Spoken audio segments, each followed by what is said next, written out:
اچھا، ہم سنتے ہیں آپ صلی اللہ علیہ وسلم کے دور کا جب ذکر ہوتا ہے احادیث میں اور سیرت کو جب ہم پڑھتے ہیں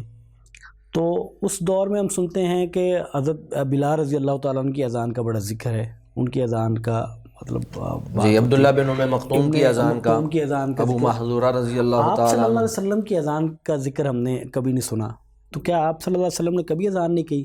یا کہی ہے؟ اگر کہی ہے تو کس موقع پہ کہی؟ یہ آپ نے بہت اچھا سوال کیا ہے۔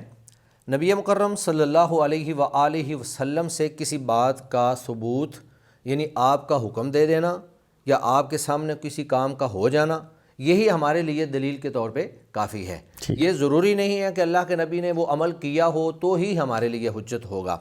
ایسی کوئی صحیح روایت ثابت نہیں ہے جس کے اندر اس بات کا تذکرہ موجود ہو کہ اللہ کے نبی صلی اللہ علیہ وسلم نے خود اذان دی تھی۔ ایسی کوئی روایت موجود نہیں ہے۔ ہاں، البتہ آپ نے مختلف صحابہ کی ڈیوٹیاں لگائیں، جس طرح کہ آپ نے ابھی بتلایا کہ حضرت بلال حبشی رضی اللہ تعالیٰ عنہ، سیدنا ابو محذورہ رضی اللہ تعالیٰ عنہ، عبداللہ بن ام مکتوم رضی اللہ تعالیٰ عنہ، ان صحابہ کی ڈیوٹیاں لگائیں کہ آپ جو ہیں اذانیں کہا کریں گے۔ اور اللہ کے نبی صلی اللہ علیہ وآلہ وسلم کے بارے میں ایک روایت ملتی ہے، ترمذی شریف کے اندر موجود ہے۔ حضرت یعلا بن مرہ ثقفی رضی اللہ تعالیٰ عنہ فرماتے ہیں کہ ہم سفر میں تھے اور ہم ایک تنگ مقام سے جب گزرنے لگے تو اس وقت بارش ہونا شروع ہو گئی، تو اس وقت نبی مکرم صلی اللہ علیہ وآلہ وسلم نے اذان دی اور آپ سواری پر موجود تھے تو آپ نے سواری کے اوپر ہی اذان دی۔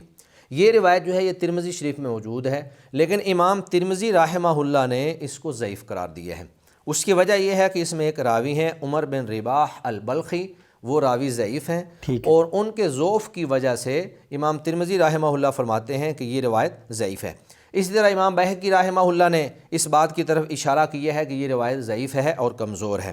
اور محدثین کرام نے اس بات کی صراحت کی ہے کہ یہ روایت جو ہے ایک تو یہ ضعیف ہے، اور دوسری بات یہ ہے کہ اس موقع پر جو راوی آپ کی اذان کو بیان کر رہے ہیں وہ صحیح طرح سے سماعت نہیں کر سکے۔ اللہ کے نبی نے کسی دوسرے صحابی کو، کسی دوسرے شخص کو کہا تھا کہ آپ اذان دیں، اور اللہ کے نبی وہاں پر موجود تھے، تو ان صحابی نے یہ سمجھ لیا کہ شاید یہ اذان اللہ کے نبی صلی اللہ علیہ وآلہ وسلم نے دی ہے، تو گویا کہ یہ روایت ہمارے لیے قابل حجت نہیں ہے۔ تو اس روایت کے علاوہ کوئی ایسی روایت جو استنادی حیثیت میں قابل قبول ہو یا صحیح ہو اور اس میں یہ تذکرہ ہو کہ اللہ کے نبی صلی اللہ علیہ وسلم نے اذان دی ہے، ایسی کوئی روایت موجود نہیں ہے۔